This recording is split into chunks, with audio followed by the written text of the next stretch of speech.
All right, welcome back to the channel. And this video will be back in the lightweight division where Gervonta Davis gets a warning from one of the best 135-pound fighters to fight this century, in my opinion, and that is Mikey Garcia, who talked about the fight between Gervonta Davis and Shakur Stevenson and tells Gervonta, slow your roll. Let's talk about that in this video.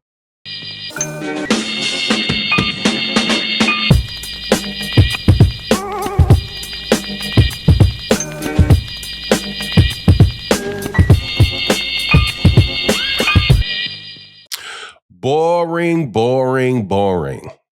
Seems like today, every time you have a very, very solid fighter who definitely believes in the sweet science and the motto of hit and not get hit, every time one of these guys come around, you hear it, you hear it, you hear it. Boring, boring, boring, boring, boring, boring. So when Mikey Garcia was asked about Gervonta Davis and Shakur Stevenson, that was what Mikey Garcia talked about, and that's what Mikey Garcia warned about, saying that yes, Shakur Stevenson is a tremendous talent. He has all the skills in the world, but he's somebody that is going to does not care what the crowd has to say. He, even if he is fighting to a chorus of boos, will continue with his game plan of hitting and not getting hit, which in some people's mind makes the fight boring. And that is what Mikey Garcia said about Gervonta Davis and Shakur Stevenson, and said, look, it would be much better if Gervonta Davis focused all his efforts on fighting Vasily Lomachenko, because Vasily Lomachenko, he's a very, very skilled fighter, but he's going to be there to fight. And that is going to be a much better spectacle for the fight fans to watch than watching Gervonta Davis run down or try to cut off the ring against Shakur and have Shakur skittering all around the ring. That is generally what his take is. Now, my thing is that I don't believe that should be taken into consideration, really.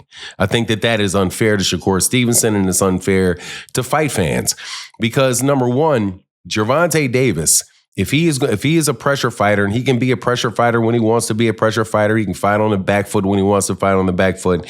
However, if Gervonta Davis gets in the ring with Shakur Stevenson, it's going to be Gervonta Davis's job to cut off the ring on Shakur Stevenson and make Shakur Stevenson fight.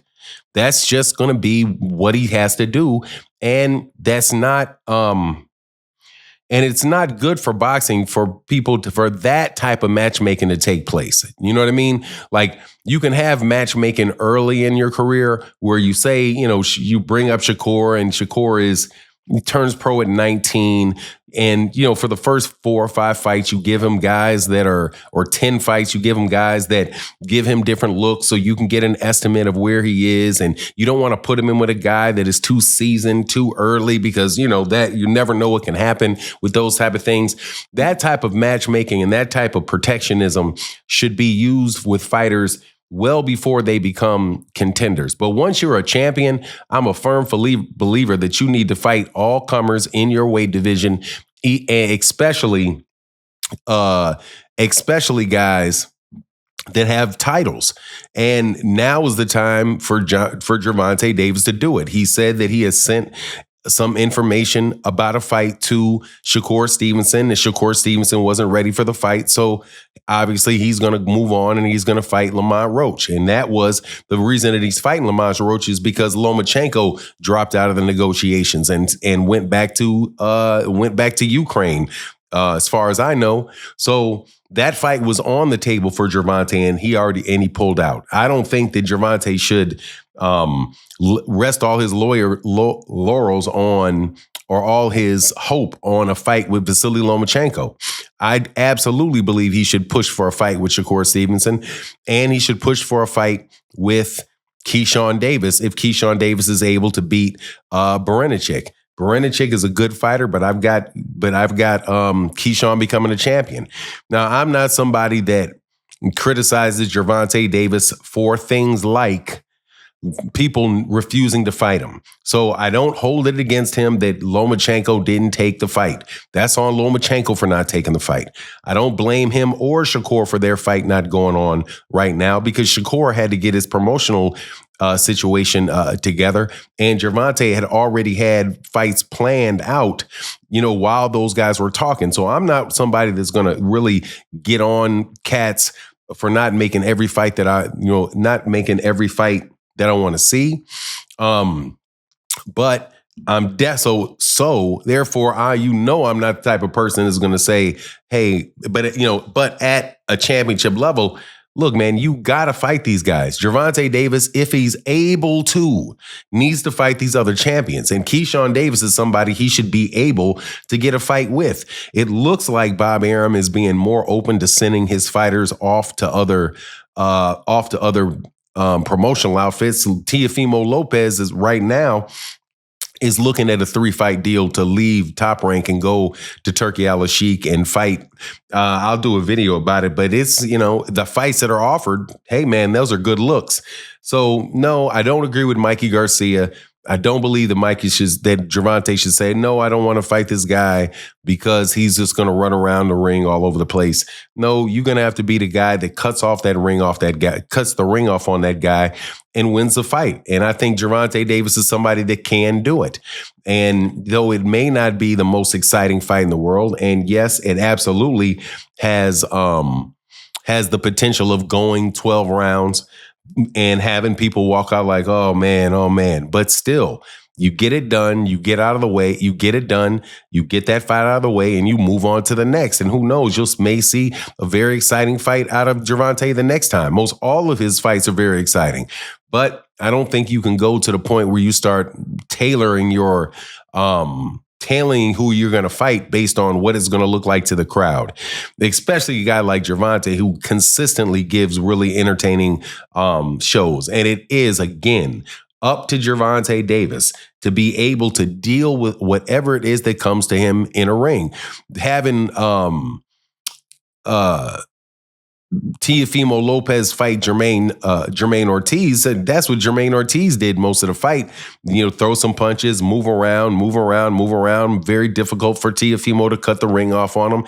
And yeah, it wasn't the most exciting fight in the world, but Teofimo Lopez won the fight, and you keep it pushing. Not every one of these fights are going to be Arturo Gatti, Mickey Ward. If Gervonta does want that in that division, I'm telling you who the guy is for that, and that's going to be. I do believe Keyshawn Davis, when Keyshawn Davis beats Baranchyk to win that WBO lightweight title. But I can't go with what Mikey has to say in this particular instance, even though I got a lot of respect for Mikey, and Mikey's also been around boxing a very long time and understands it better than I do. He had an older brother that was a professional fighter. I do believe he had another older brother that was a trainer, was a very, very popular trainer until he fell out. His oldest brother fell out with the rest of the family, and I don't even know if those guys are talking anymore. But obviously, he has a lot of information, a lot of knowledge as it comes to the sport of boxing. And what he says, it shouldn't be taken lightly. But if Gervonta doesn't fight Shakur or uses that reason not to fight Shakur, then Gervonta Davis is going to be called a duck. And I would prefer me not to have to say, yeah, well, he said he doesn't want to fight Shakur because Shakur's boring, but he said he wanted to fight him earlier. So if the fight doesn't get done, hey, I think I can have, some legitimate criticism for Gervonta, but not if he gets into the fight and the fight just happens to be boring. Hey, man, that's the risk of being a boxing fan. Every once in a while, you get a snooze fest. But if you want the fights, man, they got to make the fights. But that's my take on the matter. Please let me know what you think in the comment section. And with that, I'm out. Deuces.